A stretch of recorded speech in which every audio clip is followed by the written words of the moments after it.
Joel 2:28.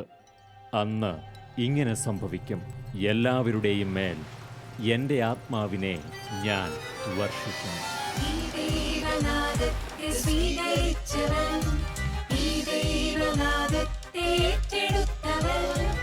ഇവരാണ് Moses, ഇവരാണ് Moses, ഇവരാണ് മോസസ്.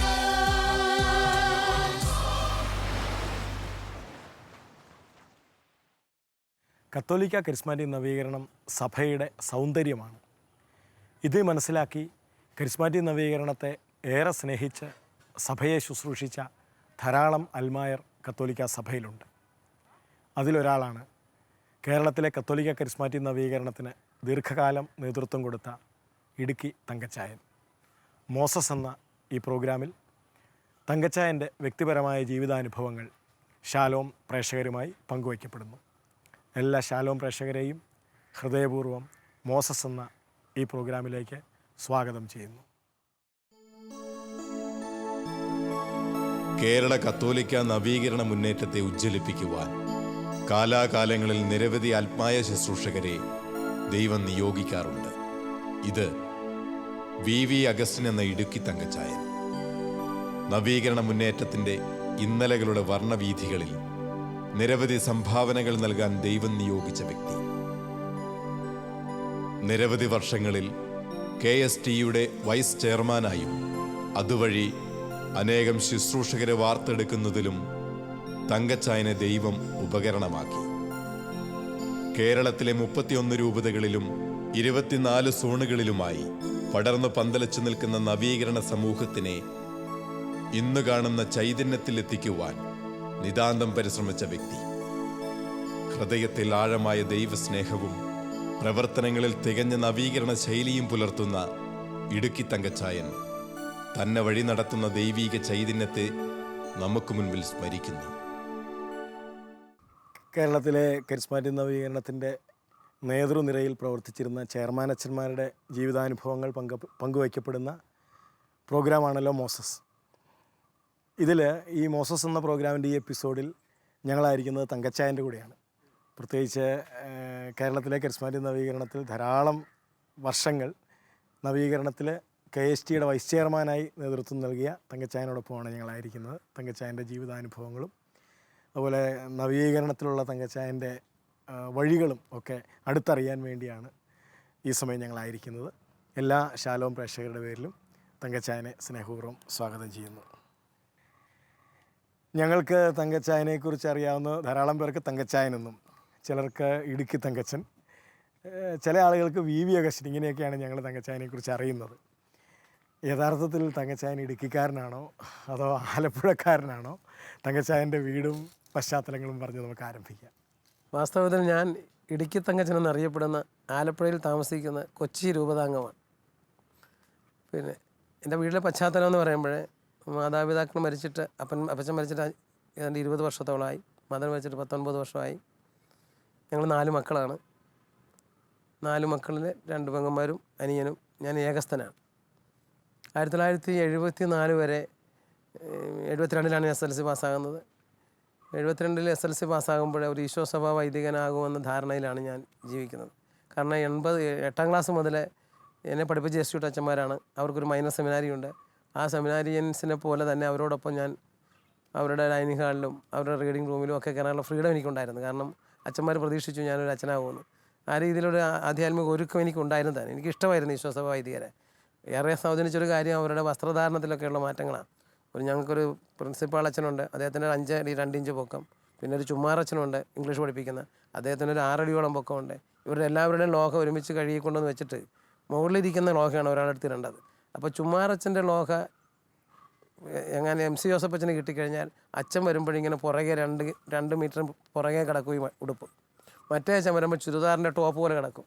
അപ്പം ഞാനിതിനെക്കുറിച്ച് തിരക്കിയപ്പോൾ പറഞ്ഞു, വസ്ത്രത്തോട് പോലും അറ്റാച്ച്മെന്റ് ഇല്ലാത്തൊരു കോൺക്രീറ്റ് അങ്ങനെ ഇടത്തുള്ളൂ. അന്ന് അങ്ങനെ ആദ്യം കിട്ടുന്ന വസ്ത്രം എടുത്ത് അന്ന് അങ്ങനെയായിരുന്നു. ഇപ്പം എനിക്കറിയത്തില്ല, ഇപ്പോഴത്തെ അക്കാലത്ത് അങ്ങനെയായിരുന്നു. അപ്പോൾ അത് എന്നെ വളരെയധികം സ്വാധീനിച്ചു. ഇതിനോട് പോലും ഒരു അറ്റാച്ച്മെന്റ് ഇല്ലാത്ത ജീവിതം. രണ്ടാമത് ഇവരെല്ലാവരും ഭയങ്കര തലയന്മാരാണ്. മൂന്നാമത് ഇവർ ജനങ്ങളുടെ സാമൂഹ്യ പ്രശ്നങ്ങൾ ഇടപെടുന്നവരാണ്. പഞ്ചായത്ത് ഇലക്ഷനൊക്കെ അവിടെ മുനിസിപ്പൽ ഇലക്ഷനൊക്കെ അച്ഛൻ നിന്ന കാലം. അപ്പോൾ ഞാൻ നോക്കിയപ്പോൾ കൊള്ളാം, ഒരു നല്ല സന്യാസ സഭ എനിക്ക് ഇഷ്ടപ്പെട്ടു അവരുടെ പല രീതി. അങ്ങനെ ഞാൻ എന്നെ തന്നെ അങ്ങ് സമർപ്പിച്ച് വരികയായിരുന്നു. പക്ഷേ SLCക്ക് വന്നപ്പോൾ ഞാൻ ഇംഗ്ലീഷിന് തോറ്റു. പിന്നീട് എല്ലാം കൂടെ എഴുതിയെടുത്ത് ഞാൻ ഒന്നുകൂടെ സെമിനാരി വരാൻ വേണ്ടിയുള്ള ഒരുക്കത്തിലാണ്. പാസ്സായി ഇവിടെ വന്നപ്പോഴാണ് ഞാൻ ഇംഗ്ലീഷ് സെക്കൻഡ് ചാൻസ് ആയതുകൊണ്ട് അക്കാരണത്താൽ എന്നെ എടുക്കത്തില്ലെന്ന് പറഞ്ഞത്. അക്കാരണത്തിലെന്ന് പറയാൻ കാരണം എന്നെ ഇംഗ്ലീഷ് പഠിപ്പിച്ച അച്ഛൻ തന്നെയായിരുന്നു അവിടെ ഇൻ്റർവ്യൂ ഇരുന്നത്. അച്ഛൻ പറഞ്ഞു, മോനെ 10-15 വർഷക്കാലം ഇംഗ്ലീഷ് മീഡിയത്തിൽ പഠിച്ചു വരാൻ നിനക്ക് അതിനുള്ള സാധനം ഇല്ലെന്ന് തോന്നുന്നു, ഇവിടെ വേറെ ഏതെങ്കിലും സെമിനാരി നോക്കാൻ പറഞ്ഞു. അങ്ങനെ ഞാൻ പോന്ന്. പിന്നീട് ഞാൻ രൂപതയിലേക്ക് പോയി. എൻ്റേതല്ലാത്ത കുറ്റം കൊണ്ട് അവിടെ സ്വീകരിച്ചില്ല. പിന്നെ ഞാൻ മിഷന് പോകാനായിട്ട് ആഗ്രഹിച്ചു. വടക്കൽ പിതാവിനെ സമീപിച്ചു. അവിടെയും വീട്ടുകാർ ഉടക്കി. അങ്ങനെ അത് വേണ്ടി പോയില്ല. ഏതായാലും 5-6 മാസം പിന്നീട് എൻ്റെ ഉള്ളിലൊരു വല്ലാത്ത ദാഹം, ഒരു സമർപ്പിത ജീവിതത്തിന് വേണ്ടി. അത് വന്ന് എത്തിച്ചേർന്നത് ഈ ലീജിയൻ ഓഫ് മേരി എന്ന ഭക്തസംഘടനയിലാണ് ഞാൻ 9 വർഷമായിട്ട് പ്രവർത്തിക്കുന്നത്. അപ്പോൾ 7ാം ക്ലാസ് മുതൽ ലീജിയൻ ഓഫ് മേരിയുടെ ജൂനിയർ പ്രസിഡന്റ് വിമലാംബിക എന്ന് പറഞ്ഞ ജൂനിയർ പ്രസിഡന്റ് ചേർന്നു. അന്ന് തന്നെ ഏറ്റവും കൂടുതൽ സ്വാധീനിച്ച അന്നത്തെ വികാരിച്ചനാണ്. അച്ഛൻ പറഞ്ഞു, എടാ നീ ഇടവകയിലെ ഏറ്റവും മോഡൽ കുട്ടിയായിരിക്കണം, നീ ലീജിയൻ ഓഫ് മേരിയുടെ നിയമഗ്രന്ഥം അനുസരിച്ചൊക്കെ ജീവിച്ചു വരുന്നവനാകണം. അച്ഛൻ പറഞ്ഞ വാക്ക് എന്നെ സ്വാധീനിച്ചേറെ. അതുകൊണ്ട് തന്നെ ഞാൻ ഈ ലീജിയൻ ഓഫ് മേരിയുടെ നിയമഗ്രന്ഥം 8ാം ക്ലാസ്സിൽ പഠിക്കുമ്പോൾ തന്നെ ഒരു സ്വന്തമാക്കി. വേറെ ഒരു പ്രസീഡിയത്തിനല്ലാതെ നിയമഗ്രന്ഥം സ്വന്തമായി വായിക്കുന്നൊരു ശൈലി ലീജിയൻ ഓഫ് മേരിക്കുള്ളതായിട്ട് എനിക്കറിയില്ല. പക്ഷേ ഞാൻ സ്വന്തമായിട്ട് അത് വായിച്ചു. അവിടെ ലോകത്തിനും അതിൻ്റെ നശീകരണ ശക്തികൾക്കുമെതിരായി തിരുസഭയിൽ നടത്തേണ്ട സമരം എങ്ങനെയാണ്, അതെങ്ങനെയാണ് പിശാചിനോട് യുദ്ധം ചെയ്യേണ്ടത്, നിത്യജീവൻ എന്താണ്, ദൈവരാജ്യം എന്താണെന്നൊക്കെ ലീജിയൻ ഓഫ് മേരിയുടെ നിയമഗ്രന്ഥത്തിൽ വളരെ വിശദമായി എഴുതിയിട്ടുണ്ട്. അപ്പോൾ അതെന്നെ സ്വാധീനിച്ചു. അപ്പോൾ ഞാൻ മനസ്സിലാക്കി ഞാൻ ഒരു പക്ഷത്ത് നിൽക്കണം, ഒന്നെങ്കിൽ ലോകത്തിൻ്റേതല്ലേ ദൈവത്തിൻ്റേത്. ആ ഒരു ചിന്തയിലായിരുന്നു ഞാൻ. പക്ഷേ ഇതൊക്കെ ഒരു ആശയം എന്ന നിലയിലാണ് പോകുന്നത്. അതിനുവേണ്ടി എനിക്കറിയാവുന്ന പോലെയുള്ള പഴയ സന്യാസികളുടെയൊക്കെ പുസ്തകങ്ങളൊക്കെ വായിച്ചും ഒക്കെ അനുസരിച്ച് ചില പ്രായച്ചിത്ത പ്രവർത്തികളും, പിന്നെ എല്ലാ ദിവസവും പള്ളിയിൽ പോവുക, ദിവ്യബലി മുടക്കത്തില്ല. ഒരു വർഷം 2 കുർബാനയൊക്കെ മുടക്കിയിട്ടുള്ളൂ ഞാൻ 74 വരെ. 7ാം ക്ലാസ് മുതൽ 72 SLC പാസ്സാകുന്നു. അത് കഴിഞ്ഞ് ഒരു വർഷം വെറുതെ കറങ്ങി നടന്ന് പണിയൊന്നും ചെയ്യാതെ അക്കാലത്തൊക്കെ പോലും ദിവ്യബലി മുടക്കിയിട്ടില്ലേ. അപ്പം കുമ്പസാരം 15 ദിവസത്തിൽ എനിക്ക് നിർബന്ധമായിരുന്നു. സ്പിരിച്വൽ റീഡിങ്, കിട്ടാവുന്ന പുസ്തകങ്ങളൊക്കെ കളക്ട് ചെയ്ത് വായിക്കുമായിരുന്നു. പിന്നെ ബൈബിള് മലയാളത്തിൽ അടിച്ച് കിട്ടിയ സമയം മുതൽ 5 പ്രാവശ്യം വായിച്ചു തീർത്തിട്ടുണ്ട് ഞാൻ ധ്യാനം കൂടുന്നതിന് മുമ്പ്. അപ്പോൾ ഇതിലൊക്കെ എനിക്ക് പ്രത്യേകിച്ച് ഇത് മലയിലെ പ്രസംഗം മത്തായി 5:6-7 ഇതൊക്കെ ഞാൻ ഒത്തിരി എൻ്റെ ജീവിതത്തിൽ പ്രാവർത്തികമാക്കാൻ വേണ്ടി ഞാൻ കണ്ടുപോകാൻ പരിശ്രമിക്കുമായിരുന്നു. പക്ഷേ ധ്യാനം കൂടുന്നത് വരെ ഇങ്ങനെയൊക്കെ പരിശ്രമിച്ച് വന്നപ്പോഴേ എന്നിൽ കടന്നു വന്ന ഒരു വലിയ അപാകതയായിട്ട് എനിക്ക് തോന്നുന്നത്, ഒന്ന് എന്നെ ഭരിച്ചിരുന്നൊരു കാര്യമുണ്ട്. മീൻസ് ഇപ്പോൾ എല്ലാം കൂടെ ചേർന്ന് കഴിഞ്ഞപ്പോഴേ മത്തായിയുടെ സുവിശേഷം ത്തിലെ ഈ അന്ത്യവിധിയെക്കുറിച്ചുള്ള ഭാഗം എന്നെ വളരെയധികം സ്വാധീനിച്ചു. അന്ന് മുതൽ ഞാൻ ഈ സൽപ്രവൃത്തികൾക്ക് കൂടുതൽ താല്പര്യമുള്ളവനായി മാറി. ബുധനാഴ്ച ദിവസം മെഡിക്കൽ കോളേജ് സന്ദർശിക്കുക, ഞായറാഴ്ച ദിവസം പാവങ്ങളുടെ വീടുകൾ മേയിച്ചു കൊടുക്കാൻ പോകുക, എന്തെങ്കിലുമൊക്കെ പ്രവർത്തനങ്ങൾ ചെയ്യും. ചെയ്ത് ഇങ്ങനെ സൽപ്രവർത്തികൾ ചെയ്യാനുള്ള ഒരു ദാഹം പോലെയായി. എവിടെ അവസരം കിട്ടിയാലും ചെയ്യും. പോളിടെക്നിക്കിൽ പോലും എന്നെ എല്ലാവരും വിളിച്ചിരുന്നത് ഗാന്ധി എന്നാണ്. അതിൻ്റെ കാരണം അവിടെ ചെന്നാൽ അവിടെ സൽപ്രവർത്തി ചെയ്യാന്ന് പറഞ്ഞാൽ കക്കൂസ് ക്ലീൻ ചെയ്യുക, അവിടുത്തെ അങ്ങനെയൊക്കെയുള്ള കാര്യങ്ങളിൽ ഞാൻ എപ്പോഴും വ്യാപൃതനാണ്. അപ്പോൾ ഈ രീതിയിൽ അങ്ങനെ ഒരു സൽപ്രവർത്തികൾ ചെയ്ത് വരുന്തോറും ആശുപത്രിയിൽ ചെന്നാൽ ബൈസ്റ്റാൻഡില്ലാത്ത രോഗികളോട് കൂടി രാത്രിയിൽ ഇരിക്കുന്നതൊക്കെ ഞാൻ എപ്പോഴും ചെന്നിരിക്കും. അതുപോലെ ആരും നോക്കാനില്ല. ചില ഭാര്യ പോലും ഒരു ഭാര്യ ഒരു മുറിയുടെ വാതിൽക്കുന്ന ഛർദ്ദിക്കുക. അപ്പോൾ ഒരു സെല്ലാണ്. ഞാൻ ചോദിച്ചു എന്ത് പറ്റിയെന്ന് ചോദിച്ചു. അപ്പോൾ എൻ്റെ ഭർത്താവ് ഇതിനകത്ത് കിടക്കുകയാണ്. അദ്ദേഹത്തിന് മൂക്കിൽ നിന്ന് വരുന്ന കഫത്തിൻ്റെ ഗന്ധം സഹിക്കാൻ വയ്യാതെ ഛർദ്ദിക്കുകയാണ്. അപ്പോൾ ജനങ്ങൾക്ക് ബുദ്ധിമുട്ടായതുകൊണ്ട് ജനറൽ വാർഡിൽ നിന്ന് മാറ്റി ഇദ്ദേഹത്തെ ഈ സെല്ലിലിട്ടിരിക്കുകയാണ്. അപ്പോൾ ഞാൻ പറഞ്ഞു വിരോധമില്ലെങ്കിൽ ഞാനവിടെ ഇരുന്നോളാമെന്ന് പറഞ്ഞു. അങ്ങനെ ഞാനവിടെ കുത്തിയിരിക്കുമ്പോൾ ഇയാളുടെ കഫമൊക്കെ വരുമ്പോഴൊക്കെ ദുർഗന്ധമൊക്കെ വന്നാലും എനിക്ക് തോന്നുന്നത് ഇത് ഞാൻ ദുർഗന്ധം വമിച്ച് മുറിക്കുള്ളിൽ കിടന്നു, നീ എന്നെ വന്ന് കണ്ട് ആശ്വസിപ്പിച്ചു, നിനക്കായി ഒരുക്കിയിരിക്കുന്ന ദൈവരാജ്യം. അപ്പോൾ അവിടെയൊക്കെ നമ്മളിങ്ങനെ മുകളിലോട്ടാണല്ലോ നോക്കുന്നത്. അപ്പോൾ എൻ്റെ വിചാരം ഓരോ സൽപ്രവൃത്തിയും ചെയ്ത് കഴിയുമ്പോൾ ഇത് നമ്മുടെ സ്റ്റെപ്പുകൾ ഓരോ സ്വർഗത്തിലേക്ക് കെട്ടി പോകുന്നതായിട്ടാണ് തോന്നുന്നത്. അങ്ങനെ വന്നു കഴിഞ്ഞപ്പോൾ എന്ത് പറ്റി, അവസരം കിട്ടുന്നിടത്തൊക്കെ ചെയ്യും ഇത്. ഒരിക്കൽ ഞാൻ നെടുമുടിയിൽ ഒരു ബന്ധു വീട്ടിൽ പോകുമ്പോഴേ ഒരു പാവപ്പെട്ട വീട്ടുകാരും പരമഞ്ഞുകൊണ്ടിരിക്കുക. പക്ഷെ മഴക്കാർ വരുന്നു. ആ വീട്ടുകാരൊന്ന് കരയുക, എന്ത് ചെയ്യുമെന്നറിയാതെ. ഞാൻ ഓടിച്ചെന്ന് അവിടെ ചെന്ന് അവരുടെ കയ്യിൽ വാങ്ങിച്ചു കൊടുത്തിട്ട് ആ പെരയുടെ മുകളിൽ കയറുന്ന കെട്ടിക്കൊടുക്കുക. ഒരു പരിചയമില്ലാത്ത വീട് അതെല്ലാം കെട്ടി തീർന്നപ്പോൾ ഷാപ്പുകാരാണ്, ദേവകി ചോദ്യം അവരുടെ പേര്. പിന്നീട് ഞാൻ മനസ്സിലാക്കിയത് അവരെ വിളിക്കുന്ന അങ്ങനെ. അപ്പോൾ ദേവ ചേച്ചിയുടെ വീട്ടിൽ ഞാൻ ഇത് കയറി കെട്ടിക്കൊടുത്തപ്പോൾ അവർ കെട്ടി തീർന്നു കഴിഞ്ഞപ്പോൾ മഴ വന്ന് അവർ പറഞ്ഞു എവിടുന്ന് വന്നൊരു ദൈവദൂതനാണെന്നൊക്കെ പറഞ്ഞു. അങ്ങനെ എവിടെയാണെന്നൊക്കെ ചോദിച്ചു. ഞാൻ പറഞ്ഞു ഈ കളത്തുകാരുടെ ബന്ധം. അയ്യോ അച്ഛൻ്റെ വീട്ടിലെ ചെറുക്കനാണോ ഈ പെരയുടെ മുകളിൽ കയറുന്നത്? അപ്പോൾ ഞാൻ മനസ്സിൽ കാണുന്നത് എന്താണെന്ന് പറഞ്ഞാൽ ഇവർക്ക് എന്തറിയാം, ദൈവരാജ്യത്തിൻ്റെ മക്കൾ ഇങ്ങനെയുള്ള കാര്യങ്ങളൊക്കെ ചെയ്യേണ്ടവനാണ്. ഞാനിത് പറയുന്നത് ഞാൻ അറിയാതെ തന്നെ ഈ പ്രവൃത്തികളെല്ലാം എന്നിലൊരു ഈഗോ വളർത്താൻ തുടങ്ങി. ഒരു സെൽഫ് ഞാൻ ചെയ്യുന്നു. അങ്ങനെ വന്നു കഴിഞ്ഞപ്പോൾ എന്ത് പറ്റി, ഞാൻ നോക്കുമ്പോൾ എൻ്റെ ചുറ്റിലും ഒരു നന്മ മറ്റുള്ളവരിൽ ഉള്ളതായിട്ട് എനിക്ക് തോന്നുന്നില്ല. എല്ലാ നന്മയും എന്നിൽ കോൺസെൻട്രേറ്റ് ചെയ്താണ് എനിക്ക് കാണാൻ പറ്റുന്നത്. പള്ളി കുർബാന ചൊല്ലുമ്പോൾ മെത്രാനെങ്ങാനും വന്ന് പിതാവെങ്ങാനും വന്ന് കുർബാന ചൊല്ലുകയാണെങ്കിൽ തങ്കച്ചൻ ഇങ്ങനെ നോക്കി നിൽക്കും. അപ്പോൾ അച്ഛൻ ചെന്ന് ബൈബിൾ തുറന്ന് കൊടുക്കുമ്പോൾ ഞാൻ അവിടെ നിന്ന് ചിന്തിക്കുന്ന ഇതാണ്. എന്താ ചിന്തിക്കുന്നത് അറിയാമോ, ഓ ശുശ്രൂഷിക്കപ്പെടുവാനല്ല ശുശ്രൂഷിക്കുവാനാണ് ഞാൻ വന്നതെന്ന് കർത്താവെ അങ്ങ് പറയുന്നു. അങ്ങയുടെ വികാരിക്ക് എന്ത് പറ്റി? സ്വന്തമായിട്ട് കൈകൊണ്ട് ഈ ബൈബിളം തുറന്നാൽ അങ്ങയുടെ കൈയുടെ കുഴ ഒടിഞ്ഞു പോവുക. പിന്നെ എന്തുകൊണ്ട് ഇങ്ങനെ ചെയ്യുന്നു എന്നൊക്കെ ചിന്തിക്കും. എൻ്റെ പിതാവ് കുർബാനയും കഴിഞ്ഞ് ഇറങ്ങി വരുമ്പോൾ ആദ്യം മോതിരം മുത്തുന്ന ആരാ? അത് തങ്കച്ചൻ. അപ്പോൾ എന്നിലൊരു സ്പ്ലിറ്റ് പേഴ്സണാലിറ്റി. എൻ്റെ പുറത്ത് വളരെ ഭക്തിയും വളരെ കാര്യങ്ങളും, അകത്ത് പലരെയും ഉൾക്കൊള്ളാൻ പറ്റാത്തതും പലരെയും സ്നേഹിക്കാൻ പറ്റാത്തതുമായ ഒരു അവസ്ഥ. ഇതെന്നിൽ ഭയങ്കരമായിട്ട് വളർന്നു വന്ന് ഞാൻ അറിഞ്ഞിരുന്നില്ല. അതുകൊണ്ട് തന്നെ മനുഷ്യരെ നോക്കി ഒന്ന് ചിരിക്കാനോ ഒന്ന് സ്വാതന്ത്ര്യത്തോടെ വ്യാപരിക്കാനോ എനിക്ക് സാധിച്ചില്ല. ഞാൻ വലിയ ചിന്തകനെ പോലെ വലിയ വലിയ കാര്യങ്ങളൊക്കെ ആലോചിച്ചുകൊണ്ടൊക്കെ ഇങ്ങനെ വഴിയെ നടന്നു പോകും. പിന്നെ സ്വാതന്ത്ര്യമില്ല ഒരിക്കലും. ഞാൻ പോളിടെക്നിക് പഠിച്ച് കഴിഞ്ഞിട്ട് പിന്നെ ട്യൂട്ടോറിയൽ കോളേജ് 3 ട്യൂട്ടോറിയൽ കോളേജ് പഠിപ്പിച്ചിട്ടുണ്ട്. ഞാൻ പഠിപ്പിച്ചിട്ട് പിള്ളേർക്കൊക്കെ അറിയാം ഞാൻ പെൺപിള്ളേരുടെ ഭാഗത്തേക്ക് നോക്കത്തേ ഇല്ല. കാരണം ഞാൻ വായിച്ചു വെച്ചിരിക്കുന്ന പുസ്തകങ്ങൾ എന്നോട് പറഞ്ഞിരിക്കുന്നത് അങ്ങനെയാണ്. There is a wall between 2 male and female saints. അപ്പോൾ വിശുദ്ധരായ 2 പേരുടെ ഇടയിൽ ഒരു ഭിത്തി വേണമെന്ന്. അപ്പോൾ ഞാൻ പെൺപിള്ളേരെ നോക്കിയാൽ എൻ്റെ ബ്രഹ്മചര്യം നഷ്ടപ്പെടും. ഞാൻ ഏകസ്ഥനായിട്ട് സമർപ്പിക്കാൻ ഇരിക്കുന്നതല്ലേ. അങ്ങനെ എനിക്ക് എൻ്റെ സ്വന്തം പരിശ്രമത്തിലുള്ള ഒരു സമർപ്പണം. അതേസമയം തന്നെ എൻ്റെ ഉള്ളിലെ ചിന്തകൾ വളരെ മോശമാണ്. പലരെയും കാണുമ്പോൾ ചിന്തിക്കുന്നതും പല കാര്യങ്ങളൊക്കെ വരുന്നുണ്ട്. അതിനിടയിലുള്ള യുദ്ധം എങ്ങനെ ചെയ്യണമെന്ന് എനിക്കറിയത്തില്ല. ഞാൻ ഒറ്റയ്ക്കല്ലേ. ഇങ്ങനെയൊക്കെയുള്ള ഒരു ഭയങ്കര തകർച്ചയുടെ ഒരു വക്കിലെത്തി ഞാൻ. വാസ്തവത്തിൽ ഈ ധ്യാനം കൂടുന്ന ഒരു സാഹചര്യം എന്ന് പറയുന്നത് കരിസ്മാറ്റിക്കിന് എനിക്ക് ഇഷ്ടമല്ലായിരുന്നു. കാരണം നമ്മൾ പടയാളിയാണല്ലോ. അപ്പോൾ ഈ ധ്യാനം കൂടി വരുന്നവരുടെയൊക്കെ ഈ പക്വതയില്ലാത്ത പെരുമാറ്റം, പ്രത്യേകിച്ച് ഞാനൊരു 10-36 പിള്ളേരെ ഫ്രീ ട്യൂഷനൊക്കെ എടുത്ത് നമ്മുടെ ആധ്യാത്മികത വളർത്തിക്കൊണ്ടുവരാൻ ദൈവരാജ്യത്തിൻ്റെ മക്കളാക്കാനൊക്കെ ആഗ്രഹിച്ചിരുന്നു. ഇവന്മാരെല്ലാം പോയി കരിസ്മാറ്റിക് ധ്യാനം കൂടി, ഒറ്റെണ്ണം പോലും ഇല്ലാതെ എല്ലാവരും കൂടി. അത് കഴിഞ്ഞ് ഞാൻ വന്നപ്പോൾ ഇവന്മാരെല്ലാം ഇങ്ങനെ പ്രൈസ്തലോടും പറഞ്ഞ് നിൽക്കുക. അപ്പോൾ എൻ്റെ ഒരു കൂട്ടുകാരൻ പറഞ്ഞു, എടാവേ ഇങ്ങനെ ധ്യാനം കൂടി ഇവരൊക്കെ പഠനമൊക്കെ പോകും, ഇനി പ്രാർത്ഥനയും കൊണ്ട് നടക്കും ഇവന്മാർ, ഭയങ്കര പ്രശ്നമാണ്, നീ നേടപ്പെടണമെന്ന് പറഞ്ഞു. അങ്ങനെയാണ് ഞാൻ ഇടുക്കിന്ന് ഇവിടെ വരുമ്പോൾ ഇവന്മാരെ വിളിച്ചു കൂട്ടി. അപ്പോൾ ഇവർ പറഞ്ഞ് ചേട്ടാ ഞങ്ങളുടെ ഒരു പ്രാർത്ഥനാ കോപ്പി വന്നൊന്ന് നോക്ക് ഇതെങ്ങനെയാണെന്ന്, എന്നിട്ട് മതിയെന്ന് പറഞ്ഞു. അപ്പോൾ ഞാൻ പ്രാർത്ഥിക്കാൻ ചെന്നപ്പോൾ എന്താണ് ഇവർ പ്രാർത്ഥിക്കുന്നത് ഇങ്ങനെയാണ്: പാപിയും ഏഴയും കേഴയുമായ കർത്താവേ ഞങ്ങളങ്ങ് ആരാധിക്കുകയും സ്തുതിക്കുകയും നന്ദി പറയുകയും ചെയ്യുമെന്ന് പറഞ്ഞ് ഒരുത്തം പ്രാർത്ഥിച്ചു. അപ്പോൾ ഞാൻ പറഞ്ഞ പറയാവേ ഇതെന്ത് പരിപാടി, നീ എന്താ പ്രാർത്ഥിച്ചത് നിനക്കറിയാമോ? ചേട്ടാ പരിശുദ്ധാത്മാവ് വന്നു കഴിയുമ്പോൾ ഞങ്ങൾ പറയുന്നത് എന്താ ഞങ്ങൾക്കറിയത്തില്ല, അതുകൊണ്ട് ഞങ്ങൾ പറഞ്ഞത് എന്താ ഞങ്ങൾക്കറിയത്തില്ല, പരിശുദ്ധാത്മാവാണ് പ്രാർത്ഥിപ്പിച്ചത്. അപ്പോൾ എനിക്ക് കുറച്ചുകൂടെ ഇതിനോട് ബുദ്ധിമുട്ടായി, നവീകരണത്തോട്. കാരണം റീസണിങ് ഇല്ലാത്ത സാധനം, ചുമ്മാ വായി വരുന്നത് എന്തെങ്കിലും പറയുന്നത്, അതൊക്കെ എനിക്കങ്ങ് ഭയങ്കര ദഹിച്ചില്ല. ഞാനും ഇവരൊക്കെ വീട്ടിൽ ചെന്ന് പറയുമെന്ന് പറയുമ്പോൾ ഇവരെല്ലാം കൂടെ എൻ്റെ കാല വീണ് കരഞ്ഞ്, ചേട്ടൻ ഈ ധ്യാനം ഒന്ന് കൂടി നോക്ക് എങ്ങനെയെങ്കിലും ഒന്ന് അറിഞ്ഞാല എന്നിട്ട് മതിയെന്ന് പറഞ്ഞു. അങ്ങനെ അവർ നിർബന്ധിച്ച് എന്നെ സൈക്കിളെ കയറ്റിയിരുത്തി എന്നെ കൊണ്ട് ധ്യാനകാലിൽ ഏൽപ്പിച്ചതാണ്. ഞാൻ അങ്ങനെയാണ് ഒരു ധ്യാനം കൂടുന്നത്. തങ്കച്ചാൻ ആദ്യം ധ്യാനം കൂടുന്നത് 1981 അവിടെ ചെന്ന് ധ്യാനഹാളിൽ ചെന്നു. ധ്യാനഹാളിൽ ചെന്നിരുന്നപ്പോൾ എന്നെ കണ്ടത് അവരെല്ലാവരും ചോദിച്ചു, കാരണം ആലപ്പുഴ മാർക്കറ്റ് വാർഡിലെ പിള്ളേരാണ് ഈ വന്നിരിക്കുന്നതൊക്കെ. അമ്മരൊക്കെ ചോദിച്ചു, എടാ ഭക്ത നീ എന്തിനാണ് ഈ ധ്യാനം കൂടാൻ മതി, അവർക്കൊക്കെ എന്നെ അറിയാം ഇതിൻ്റെ ആവശ്യമില്ലല്ലോ എന്നാണ് അവർ പറയുന്നത്. അപ്പോൾ ഞാൻ പറയും ഇത് എങ്ങനെയുണ്ടെന്ന് അറിയാൻ വേണ്ടി വന്നിരിക്കുന്നത്. അവർ പറഞ്ഞു ഇതൊരു പാപികളുടെ ധ്യാനമാണ്, അല്ലാണ്ട് നിന്നെപ്പോലുള്ളവർക്കുള്ള അല്ല എന്നൊക്കെ പറഞ്ഞു. ഞാനിങ്ങനെ കൂടിക്കൊണ്ടിരിക്കുകയാണ്. എന്നെ സ്വാധീനിച്ച ഏറ്റവും പ്രധാനപ്പെട്ട കാര്യമാണ് അവിടെ ക്ലാസ് എടുക്കാൻ വന്ന ചില വ്യക്തികൾ എന്ന് പറഞ്ഞാൽ ആലപ്പുഴയിലെ വളരെ മോശമായ ചിലരാണ് പ്രസംഗിക്കാൻ വരുന്നത്, എനിക്ക് വളരെ ബുദ്ധിമുട്ടുണ്ടാക്കുന്ന ആൾക്കാർ.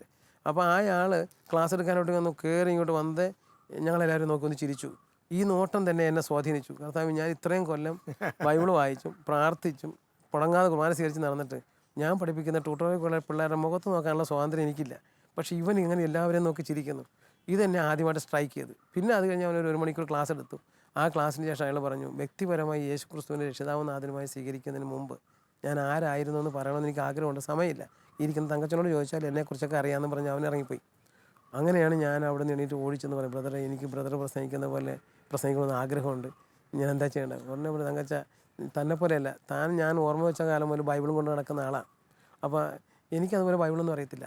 പക്ഷേ ഒരു കാര്യം, പാപികൾക്കാണ്, നീതിമാന്മാർക്കല്ല പാപികൾക്കാണ് യേശുവിനെ കൊണ്ട് ആവശ്യം. അവിടെ ഞാൻ ചോദിച്ചു, നിങ്ങളൊക്കെ ചെയ്ത പാവങ്ങളൊക്കെ ഞാനും ചെയ്യണോ പിന്നെ, എന്നാലേ എനിക്കിനി ആകാൻ പറ്റത്തുള്ളൂ. അവൻ പറഞ്ഞു എനിക്കറിയത്തില്ല, അച്ഛനോട് പോയി ചോദിക്കാൻ പറഞ്ഞു. അങ്ങനെയാണ് അച്ഛനുമായിട്ടുള്ള ഒരു കൗൺസിലിങ്ങിന് ഞാൻ ചെല്ലുന്നത്.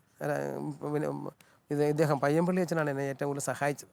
അപ്പോൾ എനിക്ക് മനസ്സിലായി, അച്ഛൻ പറഞ്ഞു, മോനെ യേശു ക്രിസ്തു 2000 വർഷങ്ങൾക്ക് മുമ്പ് മരിച്ചത് നിനക്ക് വേണ്ടിയാണെന്ന് നീ വിശ്വസിക്കുന്നുണ്ടെങ്കിൽ നീ അവനോട് കൂറുള്ളൊരു സ്നേഹം കാണിക്കും. ആ സ്നേഹം നിന്നിൽ ഉണ്ടായാൽ നീ സുവിശേഷ പ്രസംഗനാകും. അതെന്നെ വളരെയധികം സ്ട്രൈക്ക് ചെയ്തു. എനിക്ക് യേശുവിൻ്റെ കുരിശിൻ്റെ വഴിയൊക്കെ നടത്തുന്ന പാർട്ടി, ഞാനാണ് 5-6 കുരിശിൻ്റെ വഴിയൊക്കെ നടത്തുന്ന പാർട്ടിയാണ്. കർത്താവിൻ്റെ പൂങ്കാവനത്തിൻ്റെ ധ്യാനമൊക്കെ ഒത്തിരി ധ്യാനിക്കുന്ന പാർട്ടിയാണ്. പക്ഷേ വ്യക്തിപരമായിട്ട് ഈ ഒരു സ്നേഹം ഇതെല്ലാം അക്ഷരങ്ങളിൽ നിൽക്കുക, ഇതൊന്നും ഹൃദയത്തിൽ നിന്ന് വരുന്നില്ല, ഇത് ആശയതലത്തിൽ നിൽക്കുക. അപ്പോൾ ഇത് അച്ഛൻ പറഞ്ഞു കഴിഞ്ഞപ്പോൾ എനിക്ക് മനസ്സിലായി ഇത് ഹൃദയത്തിൽ നിന്നാണ് വരേണ്ടതെന്ന്. അങ്ങനെ ഞാൻ കൈതവനപ്പള്ളിയിൽ, ആലപ്പുഴയിലാണ് ധ്യാനം കൂടുന്നത്. ആ പള്ളിയുടെ ആൾത്താരെ കിടക്കുന്ന കുരിശുരൂപത്തിൽ നോക്കിക്കൊണ്ട്, കർത്താവെ ഞാൻ ഒത്തിരി നാൾ ആരാധന വായിച്ചവനാണ്, 9ാം ക്ലാസ് മുതൽ ഇതുവരെ എന്ന് പറഞ്ഞാൽ അന്ന് 4 വർഷം, ഈ 4 വർഷം ഞാൻ മുടങ്ങാതെ പള്ളിയിലെ 3-4 ആരാധനയൊക്കെ വായിച്ച് ആളുകളെയൊക്കെ കരയിപ്പിച്ചിട്ടുള്ളവനാണ്. പക്ഷേ ഞാനൊരു അഭിനയമല്ലാതെ എൻ്റെ ഹൃദയത്തിൽ നിന്ന് വരുന്നില്ല. അതുകൊണ്ട് അങ്ങ് 2000 വർഷങ്ങൾക്ക് മുമ്പ് എനിക്ക് വേണ്ടി മരിച്ചതെന്നും എനിക്ക് വേണ്ടിയാണ് അങ്ങയുടെ രക്തം മുഴുവൻ ചിന്തിയതെന്നും ഞാൻ ഹൃദയത്തിൽ അംഗീകരിച്ചാൽ എനിക്ക് അങ്ങയോടുള്ള കൂറുള്ളൊരു സ്നേഹം ഉണ്ടാകണമല്ലോ, ആ സ്നേഹം എനിക്ക് കിട്ടണം, അതെനിക്ക് അനുഭവിക്കാൻ പറ്റണം എന്ന് പറഞ്ഞ് ഞാൻ അവിടെ നിന്നിട്ട് ഭയങ്കര പ്രാർത്ഥനയായി. പ്രാർത്ഥന അവസാനം കരച്ചിലെത്തി. ഞാൻ അറിയുന്നില്ല, കരച്ചിൽ ശബ്ദമായ കാര്യം ഞാൻ അറിയുന്നത്. ഞാൻ ഒരിക്കലും കരയാത്ത പാർട്ടിയാണ്. പക്ഷേ ആൾക്കാരൊക്കെ വന്നതിന് ചുറ്റും നിൽപ്പുണ്ട് എന്താ സംഭവത്തിൽ. അപ്പോൾ അവർ ചോദിച്ചാൽ എന്താണ്, ഞാൻ ഒന്നുമില്ലെന്ന് പറഞ്ഞ് ഞാൻ അവിടെ ഇരുന്ന്. അത് കഴിഞ്ഞപ്പോൾ ഞാൻ കാണുന്നത് ദർശനമാണോ ഇൻസ്പിറേഷനാണോ എനിക്കറിയത്തില്ല. കർത്താവിൻ്റെ വലിയൊരു ഹൃദയം, ആ ഹൃദയത്തിനുള്ളിൽ തിരുവിലാവിനകത്തൊരു മനുഷ്യൻ നിൽക്കുന്നത്, അത് ഞാനാണ്. കർത്താവിനോട് പറയണം, മോനെ നിൻ്റെ spiritual proud I am okay എന്നുള്ള ആ ധാരണ എൻ്റെ ഹൃദയത്തെ ഇപ്പോഴും മുറിപ്പെടുത്തിക്കൊണ്ടിരിക്കുകയാണ്. അത് എന്നെ ഭയങ്കരമായിട്ട് സ്പർശിച്ചു. അപ്പോൾ മുതൽ എൻ്റെ ഉള്ളിൽ നിന്ന് ഒരു സംഗതി, കർത്താവ് എനിക്ക് വേണ്ടിയാണ് തൻ്റെ തിരുവിലാവ് കുത്തി തുറന്നത്, കർത്താവ് എനിക്ക് വേണ്ടിയാണ് പീഡ സഹിച്ചത്. അത് ഇന്നും ഇപ്പോഴിത് പങ്കുവയ്ക്കുമ്പോഴും എന്നെ നവീകരണത്തിൽ പിടിച്ചു നിർത്തുന്ന ഒരു സംഗതി, ആദ്യത്തെ ആ ഒരു എക്സ്പീരിയൻസ് ഇന്നും ഞാൻ വളരെയധികം പറയും കർത്താവിനോട്, കർത്താവെ എൻ്റെ ആശയമായിട്ട് ഇത് നിൽക്കാതെ എനിക്കൊരു എക്സ്പീരിയൻസ് ആകണം. ഇന്നും ഈ 62-ാമത്തെ വയസ്സിലും എന്നോട് ചിലരൊക്കെ ചോദിക്കും, തങ്കച്ചാൻ ഇത്ര ഈ 2 മണിക്കൂർ 3 മണിക്കൂറൊക്കെ ഉറങ്ങിക്കൊണ്ട് ഇങ്ങനെയൊക്കെ ഓടിയാൽ എന്തായിരിക്കും സ്ഥിതി? ഞാൻ പറയും, ഒന്നും സ്ഥിതി സംഭവിക്കാനില്ല, ഒന്നും സംഭവിക്കത്തില്ല. കാരണം അന്ന് ഞാനത് പറഞ്ഞ് അവനെ സ്വീകരിച്ചപ്പോൾ ഞാൻ മനസ്സിലാക്കുന്നത്, യേശുവിനെ എൻ്റെ ജീവിതം ഞാൻ അടിയറ വെച്ചു. അന്ന് ഞാൻ പറഞ്ഞു, കർത്താവെ ഞാൻ മുഴുവനായും അങ്ങ് അടിയറ വയ്ക്കുന്നു. ആ അടിയറ എന്ന് പറയുന്നതാണ് ഞാൻ മനസ്സിലാക്കുന്ന യേശുവിനെ കർത്താവായി ഹൃദയത്തിൽ പൂജിക്കുക എന്നുള്ളത്. അതിപ്പോഴും നിലനിർത്താൻ കർത്താവ് എനിക്ക് കൃപ തന്നിട്ടുണ്ട്. നവീകരണത്തിൽ ഞാൻ ഓടുന്നതിൻ്റെ പിന്നിലുള്ള രഹസ്യം അതാണ്. ഞാൻ ഇന്ന് മരിച്ചാലും അങ്ങനെ ആയിരിക്കണം. ആ തുടക്കത്തോടുകൂടിയാണ് ഞാൻ ഇടുക്കിയിലേക്ക് വരുന്നത്. ഞാൻ ആലപ്പുഴയിൽ നിന്ന് ഇടുക്കിയിലാണ് ജോലി ചെയ്തിരുന്നത്. അന്ന് ഇടുക്കി ജോലിക്ക് വരുന്നത് 80-ലാണ്. 81 അവസാനമാണ് ധ്യാനം കൂടുന്നത്. ആ ധ്യാനം കൂടി അവിടെ വന്നപ്പോൾ തൊട്ട് എൻ്റെ ഉള്ളിൻ്റെ ഉള്ളിൽ ഈശോയെ കൊടുക്കണം മനുഷ്യർക്ക്. പ്രത്യേകിച്ച് ദൈവരാജ്യം എന്ന് പറയുന്നത് ക്രിസ്തുവിനെ സ്വീകരിക്കുന്ന മനുഷ്യർക്ക് പറ്റത്തുള്ളൂ. അന്നും ഇന്നും ഞാൻ ശ്രമിക്കുന്നത് അതാണ്, യേശു ക്രിസ്തു മറ്റുള്ളവരിൽ രൂപപ്പെടണം. അതിനുവേണ്ടി ഒരു ദാഹം തുടങ്ങി.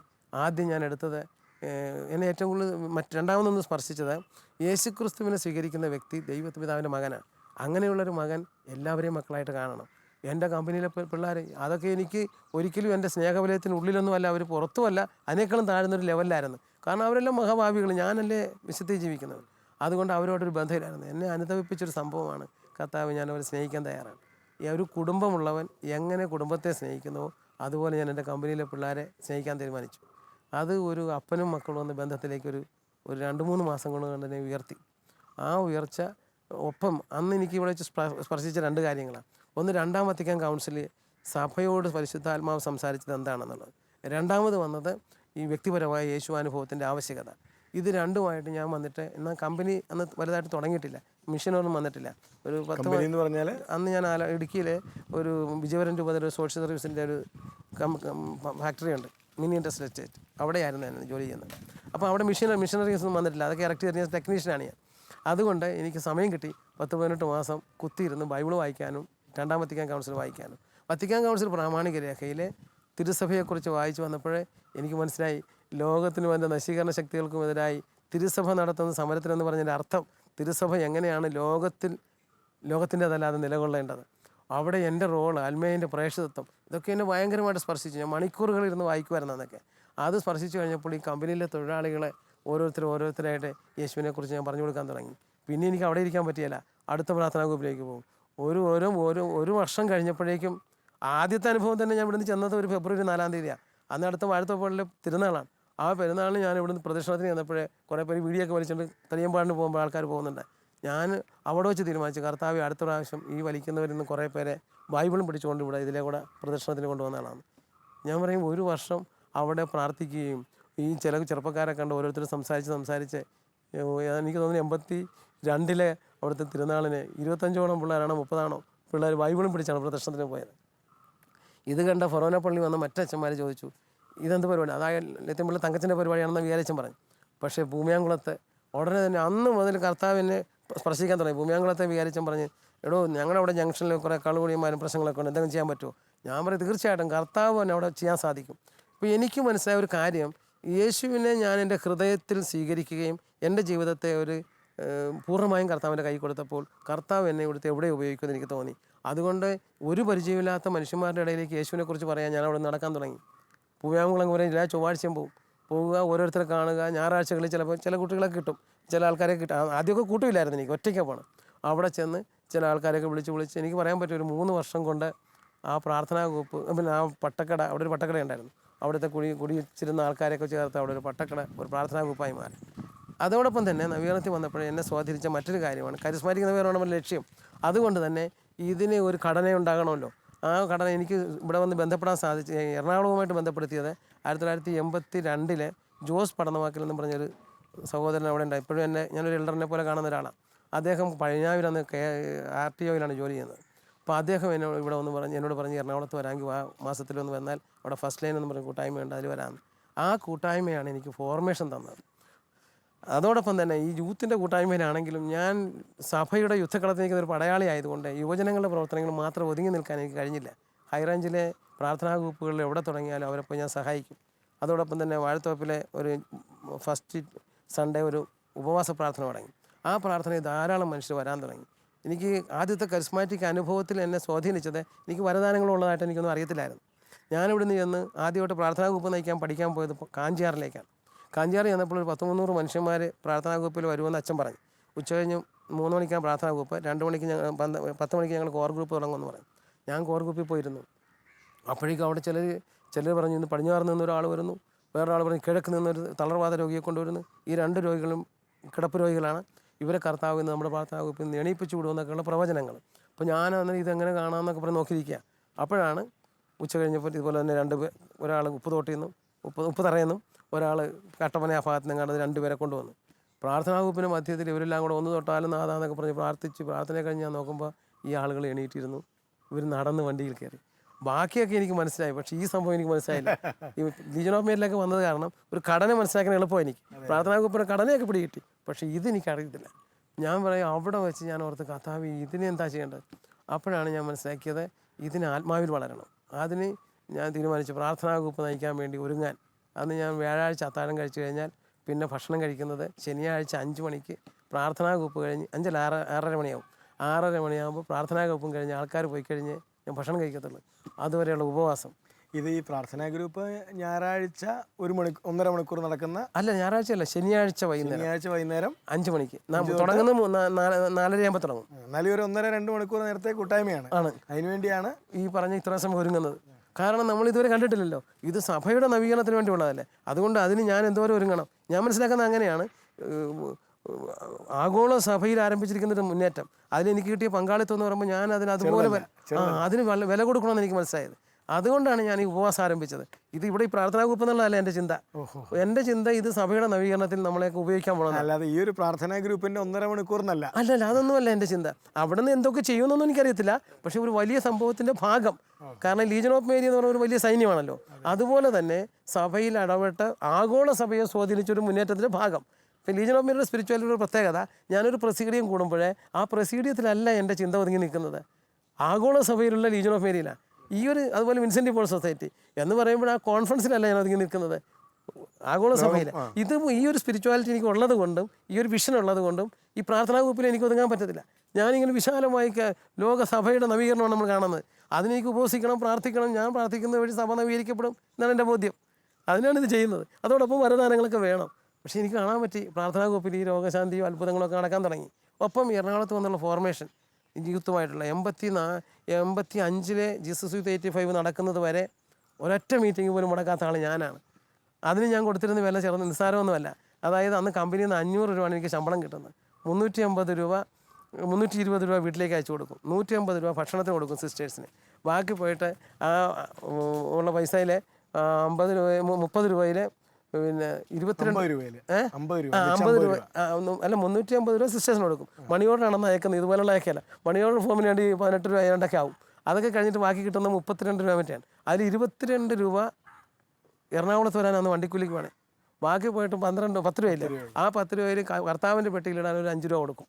അവിടെ ഒരു പെട്ടിയുണ്ട്, പിള്ളേർക്കൊക്കെ തലവേദന വല്ലതും വന്ന തൊഴിലാളികൾക്ക് എന്തെങ്കിലുമൊക്കെ വാങ്ങിക്കാൻ. അതിന് 5 രൂപയാണ് ഞാൻ ഇടുന്നത്. ബാക്കി 5 രൂപയേ ഉള്ളൂ. ആ 5 രൂപയിൽ നിന്നും ബാർ സോപ്പ് വാങ്ങിച്ചുകൊണ്ടൊന്ന് മുറി വെച്ചിട്ടുണ്ടാവും. വേറെ എങ്ങും ഒരു പൈസ എൻ്റെ കയ്യിലില്ല. കുളിക്കാൻ ടോയ്ലറ്റ് സോപ്പ് പോലും ഇല്ലാത്തപ്പോഴും ഇഞ്ച പറിച്ചു കൊണ്ടുവന്ന് ഉണക്കി കുളിമുറി വെച്ച് അത് വെച്ച് കുളിക്കും. അന്നേരമൊക്കെ എനിക്കെന്ത് ത്രില്ലാണെന്നറിയാമോ. കാരണം എൻ്റെ ധാരണ ആഗോള സഭയെ നവീകരിക്കാൻ വേണ്ടി എൻ്റെ ഭാഗത്തു നിന്നുള്ള പോവർട്ടി, ദാരിദ്ര്യത്തിൻ്റെ ശക്തി എനിക്ക് അനുഭവിക്കാൻ കിട്ടുന്നൊരു ഭാഗ്യമായിട്ടാണ് ഇതൊക്കെ കാണുന്നത്. ഞാൻ ഓർക്കുന്നുണ്ട്, പാണ്ടിപ്പാറയിൽ പോണേ 13 കിലോമീറ്റർ ഉണ്ട്.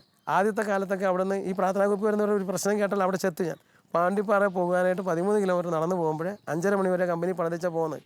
അവിടെ നിന്ന് ഒരു പരിപ്പടയും ചായയൊക്കെ ആയിരിക്കും സിസ്റ്റേഴ്സ് 4 മണിക്ക് തരുന്നത്. അതും കഴിച്ചിട്ട് അവിടെ പോയാൽ വെള്ളം പോലും കുടിക്കാൻ കാശില്ല. പാണ്ടിപ്പാറ അന്ന് കുരിശുമലയിലാണ് കൂടുന്നത്. അപ്പോൾ അവർക്കും അറിയത്തില്ല അന്ന് ഞാൻ ഭക്ഷണം കഴിക്കാമെന്ന് ചെല്ലുന്നത് ആദ്യമൊന്നും ഞാൻ പറഞ്ഞിട്ടില്ല. അതുകൊണ്ട് അവിടെ നിന്ന് ഭക്ഷണം ഒന്നും കിട്ടിയില്ല. 12 മണി വരെ ക്ലാസ് എടുത്തേച്ചും നടന്ന് തിരിച്ച് ഈ 13 കിലോമീറ്റർ നടന്ന് ഇവിടെ വരും. 26 കിലോമീറ്റർ നടന്നത് ഈ 2 പരിപ്പുവട ബലത്തിലാണ്. ഇവിടെ വരുമ്പോൾ എഴുതി വെച്ചിരിക്കും കരിസ്മാറ്റിക്കാരന് പ്രിസ്ക്രിപ്ഷൻ ഇല്ലാത്തതിനാൽ അത്താഴമില്ല, ടിഫിൻ പോയി. അങ്ങനെ പോകുമ്പോഴേ സമയത്ത് വന്ന് ഭക്ഷണം കഴിക്കുന്നില്ല, കഴിക്കാത്ത ഡിസിപ്ലിൻ ഇല്ലാത്തതുകൊണ്ട് കരിസ്മാറ്റിക്കാരനാണ്. ഓടിച്ചെന്ന് ഞാൻ ടാപ്പ് തുറക്കും, വയറൊട്ടി. ശരിക്കുള്ള വിശപ്പിൻ്റെ ആഴം അന്നൊക്കെയാണ് കൂടുതൽ. ഞാൻ പണ്ടേ പട്ടിണി കിടന്ന് വളർന്നവനാണ്. എങ്കിൽ പോലും വിശപ്പിൻ്റെ ആഴം അറിയുന്നത് അന്നാണ്. കാരണം ഈ അന്ന് തീപ്പെട്ടിക്ക് വേണ്ടി പണി തുടങ്ങി. 6.5 കിലോ ഭാരമുള്ള ഫ്രെയിം 360 എടുത്ത് മരുന്ന് മുക്കി മെഴുകുമുക്കി ഒക്കെ കൊടുത്തേച്ചുമാണ് ഈ പോകുന്നത്. ഇപ്പം ഇത്രയും വലിയ മാനുവൽ വർക്ക് ചെയ്തിട്ടാണ് പോകുന്നത്. തിരിച്ചു വരുമ്പോൾ കുടലിൽ ഇങ്ങനെ ഒട്ടുന്ന പോലെ തോന്നും. അപ്പോൾ പറയും, ജീസസ് അങ്ങനെ സ്നേഹിച്ചതിന് പ്രതിസ്നേഹമായിട്ട് ഇങ്ങനെയൊക്കെ എനിക്ക് സ്നേഹിക്കാൻ അറിയത്തുള്ളൂ കർത്താവ് എന്ന് പറഞ്ഞു കഴിയുമ്പോൾ ടാപ്പ് തുറന്ന് വെള്ളവും കുടിച്ച് നിൽക്കുമ്പോൾ സന്തോഷം കൊണ്ട് ഈ സുവിശേഷത്തിൻ്റെ ആനന്ദം എന്നൊക്കെ പറഞ്ഞാൽ അന്ന് അനുഭവിച്ചതിൻ്റെ എനിക്ക് തോന്നുന്നു ഇപ്പോൾ എന്നിൽ നിന്ന് ഒരുപാട് അതൊക്കെ നഷ്ടപ്പെട്ടു പോയി. അന്ന് ഞാനൊരു ആനന്ദം വന്നു കഴിഞ്ഞാൽ കട്ടിലയിൽ നിന്ന് സ്തുതിക്കും. അത് പോരാതെ വരുമ്പോൾ പുറത്തിറങ്ങി ടെറസിൻ്റെ മുകളിൽ കയറുന്നുണ്ട്. 4 വശത്തുള്ള മലയിലേക്ക് നോക്കി അവിടെയൊക്കെ സ്തുതിക്കും. എന്നിട്ട് ഉത്തിതനായ ക്രിസ്തു അതിലേ പോകുന്നു. കർത്താവേ, ആ മലയിൽ താമസിക്കുന്ന മനുഷ്യരെ, ഈ മലയിൽ താമസിക്കുന്ന മനുഷ്യരെ, അവരെയൊക്കെ നിൻ്റെ സുവിശേഷം അറിയിക്കാൻ നീ എന്നെ ഉപയോഗിക്കുമെന്ന് ഞാൻ വിശ്വസിക്കുന്നു എന്നൊക്കെ പറഞ്ഞ് ഞങ്ങൾ സ്തുതിക്കും. ആ സ്തുതിപ്പൊക്കെ കഴിഞ്ഞിട്ട് ഞാൻ ഇറങ്ങി വരും. ഞാൻ പറയണം, ആ ഒരു എക്സ്പീരിയൻസ് ഭയങ്കരമായിരുന്നു അന്ന്.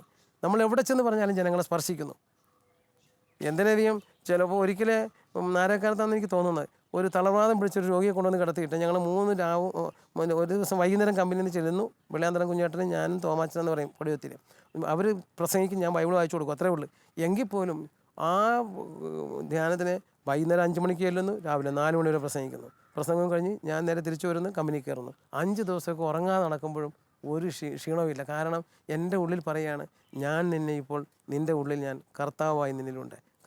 അവൻ കർത്താവായി കഴിഞ്ഞാൽ നമ്മുടെ ശരീരത്തിൻ്റെ മേൽ, നമ്മുടെ മനസ്സിൻ്റെ മേൽ, നമ്മുടെ ആത്മാവിൻ്റെ മേൽ അവൻ നിയന്ത്രണം ഏറ്റെടുക്കും. ഇതാണ് എൻ്റെ ബോധ്യം. ആ അവസ്ഥയിൽ പോലും ഒരിക്കൽ പോലും തീപ്പെട്ടിക്കുമ്പിൽ മരുന്ന് മുക്കൽ ഞാൻ നിർത്തിയിട്ടില്ല. അത്രയും വലിയ മാനുവൽ വർക്ക് ചെയ്യുമ്പോൾ ഒരു ക്ഷീണവും എനിക്ക് തോന്നിയിട്ടില്ല. അത് അന്ന് ഞാൻ അനുഭവിച്ചൊരു സത്യമാണ്. അന്ന് അതേപോലെ തന്നെയാണ് ഇവിടെ വരുമ്പോഴും 220 രൂപയും 22 രൂപയും കൊണ്ട് വരുമെന്ന് പറഞ്ഞില്ലേ. ആകപ്പാട് 21 രൂപ 80 പൈസ വേണം വന്ന് പോകാനുള്ള വണ്ടിക്ക് കൂലി. പിന്നെ ആകപ്പാട് 20 പൈസ കയ്യിലുള്ളത്. ആ 20 പൈസയിൽ ഇവിടെ ഫസ്റ്റ് ലൈൻ കൂടിക്കഴിഞ്ഞ് എല്ലാവരും 3 മണിയാകുമ്പോൾ പിരിയും, 3:30 ആകുമ്പോൾ പിരിയും. ഞാനിവിടെ നിന്ന് 3:30 വരെ ഇരിക്കും. 3:30 വരെ ഇരുന്ന് പോയാലുള്ള കുഴപ്പം എന്താണെന്ന് പറഞ്ഞാൽ 4:30 ആകുമ്പോൾ മൂവാറ്റുപുഴയിൽ നിന്ന് ഇടുക്കിക്കുള്ള ലാസ്റ്റ് ബസ് 4:15 ആകുമ്പോൾ പോകും.